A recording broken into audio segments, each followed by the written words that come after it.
El discípulo. Revista para la educación cristiana transformadora. A la luz del contenido de la carta de Pablo a los romanos, podemos reafirmarnos en la certeza de que nuestra salvación se fundamenta en la fe en Jesucristo. De igual manera, a través de esta carta podemos ver cómo a través de la fe de Abraham, nosotros podemos utilizar esto como paradigma para alentar nuestra esperanza. En la clase de hoy trabajaremos el asunto de la justificación por la fe en Jesucristo, que ciertamente ha venido a ser la puerta de acceso para los que antes no éramos considerados como pueblo de Dios. Mi nombre es el reverendo Luis Felipe Ramos Román, pastor asistente en Evangelización y Educación Cristiana, y te invito a que juntos participemos de esta experiencia educativa.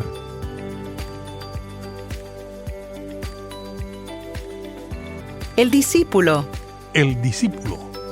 Una revista para la educación cristiana transformadora. Mis amados hermanos, que el Señor les bendiga en este día. Qué bueno una vez más compartir con ustedes la palabra de hoy. Hoy estaremos trabajando nuestra lección número 11 titulada Considerado Justo. Y estaremos trabajando nuestra Biblia en el libro de Romanos, capítulo 4, versículos 13 al 25. Y el texto áureo para este día se encuentra en Romanos, capítulo 4, los versículos 20 al 21. Y el mismo lee de la siguiente manera: tampoco dudó por incredulidad de la promesa de Dios, sino que se fortaleció por la fe, dando gloria a Dios, plenamente convencido de que era también poderoso para hacer todo lo que había prometido. Y en el día de hoy queremos cubrir 3 objetivos. Y el primero es el siguiente: reafirmarnos a la luz del contenido de la carta de Pablo a los romanos, en la certeza de que nuestra salvación se fundamenta en la fe en Jesucristo. Número 2, reflexionar en cómo la fe de Abraham relacionada con las promesas de Dios nos sirve como paradigma para alentar nuestra esperanza. Y el objetivo número 3 es considerar que la justificación por la fe en Jesucristo ha venido a ser la puerta de acceso para los que antes no éramos considerados como pueblo de Dios. Y el vocabulario en este día tenemos 2. La primera palabra es promesa, y en sentido general significa un ofrecimiento que una persona hace con cierta solemnidad de cumplir fielmente determinada tarea o deber relacionado con otros. En la perspectiva del apóstol Pablo se refiere específicamente al ofrecimiento de Dios a Abraham de darle descendencia y, a través de él, levantar una nación numerosa. Número 2 en ese vocabulario es la palabra justicia, y en el contexto de la argumentación paulina no se refiere al aspecto legal tradicional, es más bien el término que Pablo usa para destacar un acto misericordioso de parte de Dios, quien no toma en cuenta nuestra precariedad pecaminosa y nos justifica. En lo referente a nuestra fe en Jesucristo, la justificación es su resultado, y en esa perspectiva, justificación es sinónimo de salvación. Así que les invito a que busquen sus Biblias en el libro de Romanos, el capítulo 4. Vamos a estar dando inicio a los versículos 13 en adelante, y estaré dando lectura a la versión Reina Valera revisada que está impresa en nuestros expositores bíblicos. Así que les invito a que así nos acompañen. Y leemos entonces la palabra en el nombre del Padre, del Hijo y del Espíritu Santo. Amén. La promesa de que sería heredero del mundo fue dada a Abraham o a su descendencia no por la ley, sino por la justicia de la fe. Porque si los que son de la ley son los herederos, vana resulta la fe y anulada la promesa. La ley produce ira, pero no hay ley, tampoco hay transgresión. Por eso la promesa es fe, para que sea por gracia, a fin de que sea firme para toda su descendencia, no solamente para la que es por la ley, sino también para la que es de la fe de Abraham. Él es Padre de todos nosotros, como está escrito: te he puesto por Padre de muchas naciones. Y lo es delante de Dios, a quien creyó, el cual da vida a los muertos y llama las cosas que no son como si fuera. Él creyó en esperanza contra esperanza, para llegar a ser padre de muchas naciones, conforme a lo que se había dicho. Así será tu descendencia. Y su fe no se debilitó al considerar su cuerpo, que estaba ya como muerto, siendo de casi 100 años, o la esterilidad de la matriz de Sara. Tampoco dudó por incredulidad de la promesa de Dios, sino que se fortaleció por la fe, dando gloria a Dios, plenamente convencido de que era también poderoso para hacer todo lo que había prometido. Por eso también su fe le fue contada por justicia. Pero no solo con respecto a él se escribió que le fue contada, sino también con respecto a nosotros, a quienes igualmente ha de ser contada, es decir, a los que creemos en aquel que levantó de los muertos a Jesús, Señor nuestro, el cual fue entregado por nuestras transgresiones y resucitado para nuestra justificación. ¿Qué les parece si tenemos una palabra de oración en este día y presentamos la clase en esta hermosa oportunidad?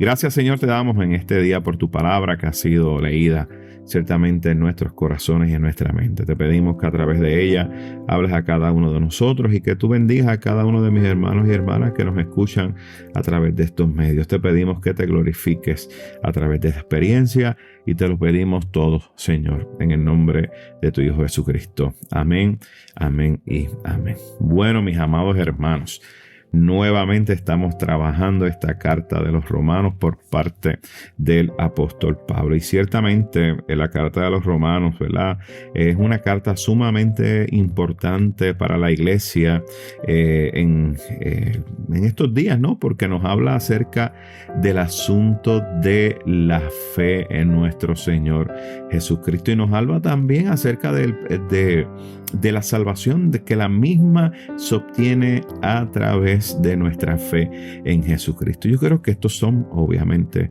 principios básicos, importantes, ¿verdad? Que son fundamentos para nuestra fe. Y ciertamente la carta de Romanos nos plantea a través, ¿verdad?, de la misma unos argumentos sólidos, muy sólidos, acerca obviamente de lo que es este planteamiento de que somos salvos por la fe. No olvidemos obviamente que esta carta de Romanos tiene un bagaje histórico increíble y una de las cosas que podemos mencionar es el asunto que la reforma protestante se da, ¿verdad?, luego que Martín Lutero, en medio de esa situación que atravesó la iglesia católica, Martín Lutero entonces así entendió que la fe era un asunto importante para la salvación, se era salvo por la fe. Así que vemos que luego de ese estudio profundo del libro de Romanos es que entonces Martín Lutero plantea el asunto de las 95 tesis y de ahí obviamente es el nacimiento de la iglesia protestante. Así que estamos ante una carta que, miren, vale la pena leerla con mucho detenimiento.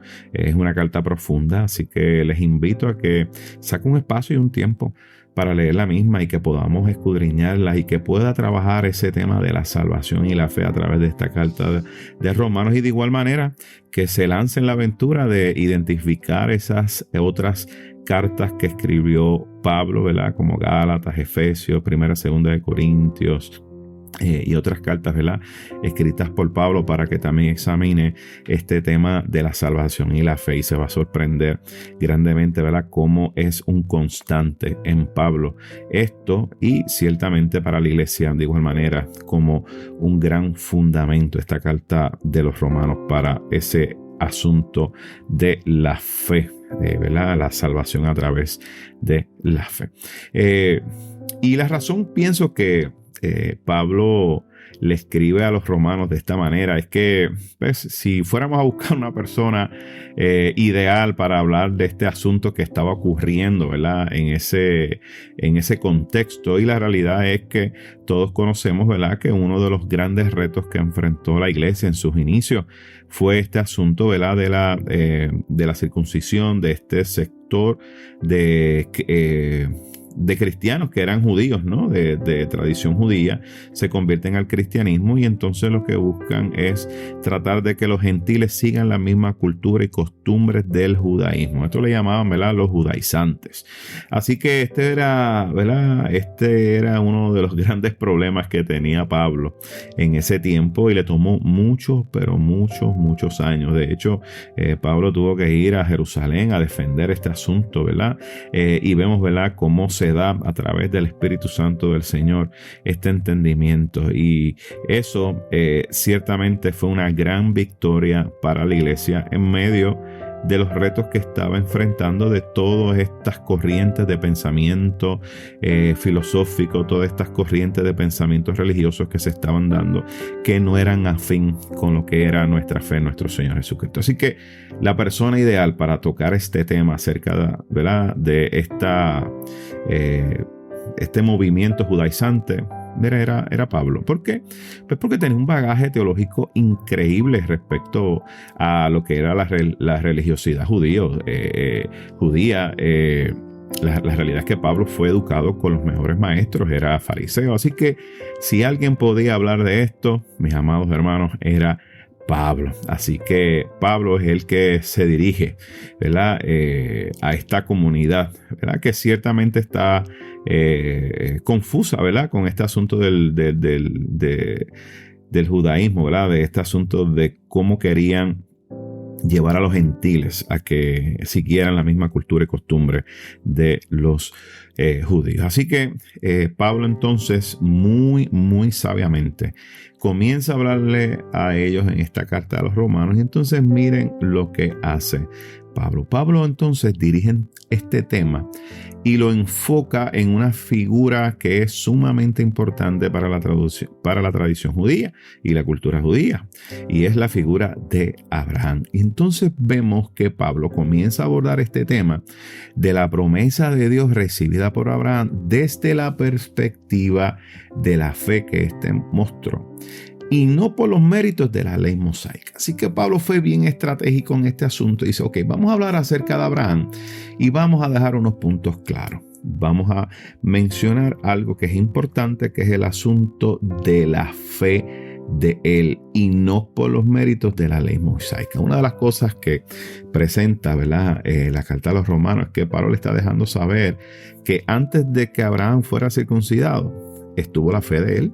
Así que la fe va por encima de cualquier mérito que pueda tener la ley mosaica. Así que Pablo utiliza esto como obviamente un principio teológico fundamental, en el sentido, ¿verdad?, de que Abraham fue entonces hallado justo no por la observación, obviamente, de los rituales de la ley, sino por esa fe inquebrantable de este hombre. En que, miren las promesas de Dios. No olvidemos que Abraham fue al que Dios llamó cuando este hombre estaba perfectamente bien. Él estaba bien, estaba seguro donde él estaba en aquella región. Tenía tranquilidad, tenía familia, tenía riquezas. Bueno, ¿qué podemos decir de Abraham? Miren, tenía de todo. Estaba más que bien, perfectamente, vamos a decirlo así. ¿Y qué sucede? Pues Dios lo llama y le hace una promesa y le dice que su descendencia sería muy grande. Así que este hombre, miren, le creyó a Dios, tuvo fe en las promesas de él. Y de ahí entonces que Pablo se amarra. Y me encanta mucho esto porque una de las cosas que Pablo utiliza, ¿verdad?, este fundamento, es que este asunto de la salvación es para todos. Por eso es que él señala este carácter que es universal, que es inclusivo, ¿verdad?, de la justificación por la fe en Jesucristo, ¿verdad? Porque ciertamente cuando Jesús muere en la cruz del Calvario, muere por cada uno de nosotros. Y la realidad es que Abraham, que es padre de la fe, también representa eso, y más adelante vamos a estar hablándolo a través de el estudio de esta lección. Entonces, Este capítulo 4, versículos 13 al 25, ciertamente vemos que Pablo comienza reforzando esa afirmación de él, de que los verdaderos descendientes de Abraham, miren, son todas aquellas personas que tienen su fe en ¿quién? Pues en Jesucristo. Miren, y para Pablo era, miren, indiferente su origen étnico, si era hombre, si era mujer. Si era alto, si era bajito. Miren, para Pablo eso no era importante. Planteaba Pablo que la fe en Jesucristo era para alcanzar a todos, o sea, es para todos. Entonces vemos que en los versículos 13 y 14, donde hace mención de que la promesa de que sería heredero del mundo fue dada a Abraham o a su descendencia. Miren, ciertamente no fue por la ley, sino por la justicia de la fe. Y entonces ahí es que Pablo utiliza a Abraham y lo hace porque los judíos consideraban ciertamente que Abraham representaba, ¿verdad?, como esa representación, valga la redundancia, esa máxima expresión de la ley, porque ciertamente era el padre de la nación. Entonces, Pablo comienza a argumentar que la promesa que recibió Abraham de parte de Dios fue mediante la fe del patriarca y no por ningún recurso de la ley. Por eso es que planteábamos, ¿verdad?, que antes, ¿verdad?, de que se diera el ritual de la circuncisión, estaba la promesa que fue recibida. Así que la promesa se recibió mucho antes de la circuncisión. Por lo tanto, Pablo utiliza esto, ¿verdad?, como base para este movimiento que se está dando en el inicio de la iglesia cristiana, que ciertamente si esto no se atendía, mis amados hermanos, esto iba a evitar que el evangelio pudiera llegar más allá de Jerusalén y de Siria y de Asia. Pues porque lo que estaban diciendo es, el planteamiento es que para usted poder ser salvo, tenía que seguir la ley judía. Y eso no era lo que ciertamente Jesús vino a hacer. Y por eso es que Pablo, un gran defensor de la fe cristiana, que era conocedor de la ley judía, entendió y dijo, no, mis amados hermanos, esto no es así. Y por eso es que tiene que levantar estos argumentos que son muy importantes. Y ciertamente Pablo establece que miren, estos herederos de la promesa de Abraham, así que no van a ser solamente los que han sido circuncidados, sino todas aquellas personas que profesan esa fe en nuestro Señor y Salvador Jesucristo. Que ciertamente la justificación se da a través de Él. Y para Pablo eso era muy importante. Entonces vemos que Pablo comienza a mencionar que pues hay una ineficacia de la ley, que ciertamente la fe ha venido a ser la verdadera sustentadora de esta promesa. Y obviamente esto es posible a través de esa acción redentora de gracia de nuestro Señor y Salvador Jesucristo. Y esto es importante mencionarlo, mis amados hermanos, porque miren lo que está diciendo Pablo aquí. Pablo lo que está dejándole saber es la vigencia de este asunto. Así que la salvación entonces, como es a través de la fe en Jesucristo, tiene una vigencia, miren, eterna. Me explico. Que no era solamente para los que estaban allí en ese tiempo, sino para usted y para mí. Para usted y para mí. Si la salvación estuviera entonces arraigada a la ley, miren mis amados hermanos, todos y uno de nosotros sabemos que las costumbres se van perdiendo con el tiempo. Las costumbres que quizá tenían nuestros abuelos o nuestros bisabuelos, muchos de nosotros no las seguimos, no las hacemos, se pierden. Sin embargo, para Pablo era importante que la gente entendiera que la salvación era a través de la fe en Jesucristo, porque a través de ese acto redentor, miren mis amados hermanos, había una vigencia, no solamente para aquel momento, sino para ahora y para los próximos años hasta que el Señor venga a buscar su iglesia. Y ciertamente ¿verdad? Una de las cosas es que sí, la fe comenzó a través de Abraham, ¿verdad? Porque se da con ese pacto que hace Dios con él, pero se ha extendido hacia Jesucristo y hacia esa obra redentora de él por la humanidad. Y el versículo 17 refuerza este asunto en relación a que la fe es para todos, y dice el versículo 7 que dice, como está escrito, ¿verdad? Dice, te he puesto por padre de muchas naciones. Así que Pablo utiliza este versículo y plantea esa extensión del alcance que va mucho más allá del pueblo judío, va mucho más allá. Y entonces vemos que Pablo se vale de esa designación para plantear que el alcance va a llegar hasta los gentiles, que ciertamente por su fe, ellos también, adivinen que somos hijos de Abraham, ¿verdad? Somos hijos de Abraham. Así que Pablo destaca esa profundidad del carácter de la fe de Abraham delante de Dios, a quien creyó. Miren, a quien creyó. Y estamos hablando esa expresión de que da vida a los muertos. Miren, vamos al contexto en el cual se está dando esto.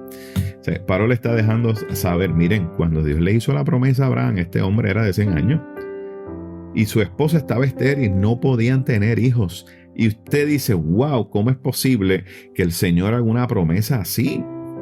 Un hombre de 100 años, una mujer estéril, y le está diciendo que su descendencia será grandísima. Pues miren, mis amados hermanos, por eso es que se plantea que ciertamente Abraham creyó en esperanza contra esperanza. Y aquí hay algo, mis amados hermanos, que tenemos que entender.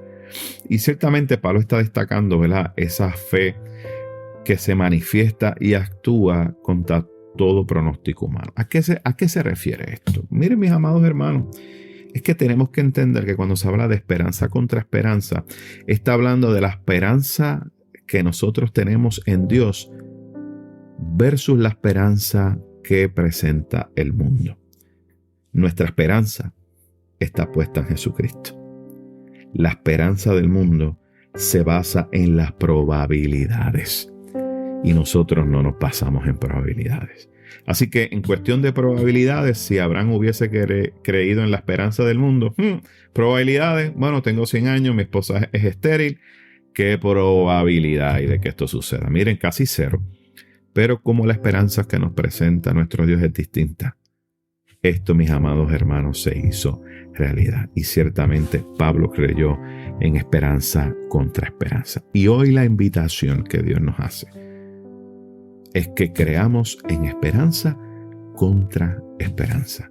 No en las esperanzas basadas en probabilidades, sino que nuestra esperanza esté puesta en Jesucristo, autor y consumador de nuestra fe. Así que ciertamente Pablo establece que el Dios que concedió sus promesas a Abraham es el mismo que levantó de los muertos a Jesús.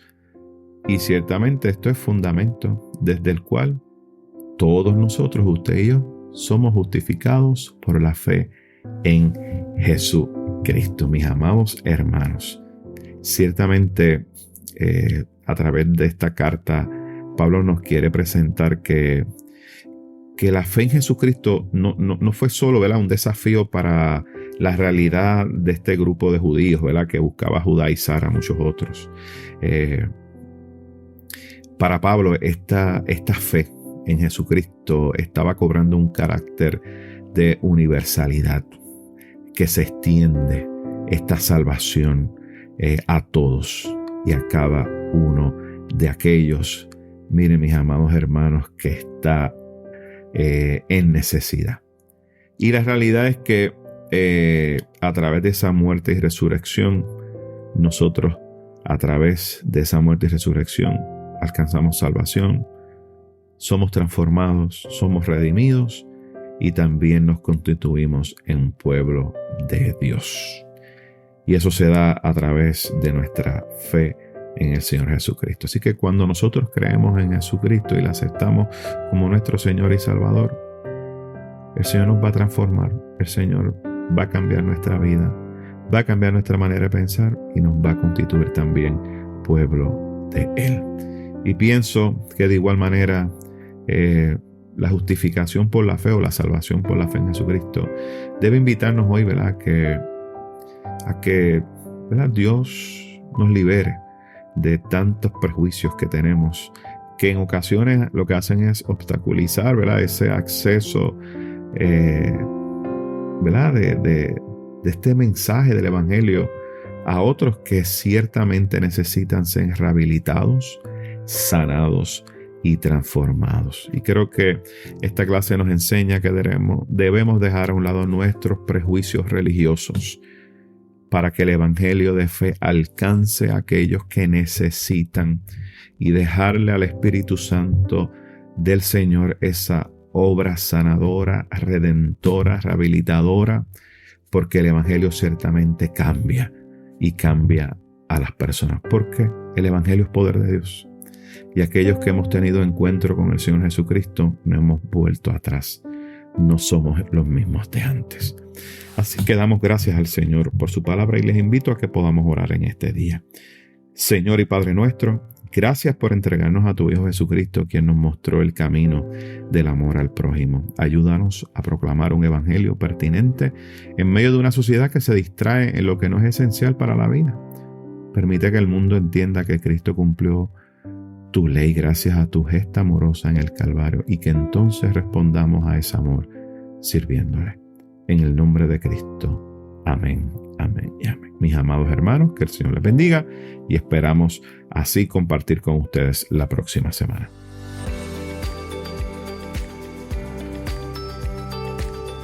Gracias por escuchar El Discípulo. Revista para la Educación Cristiana Transformadora.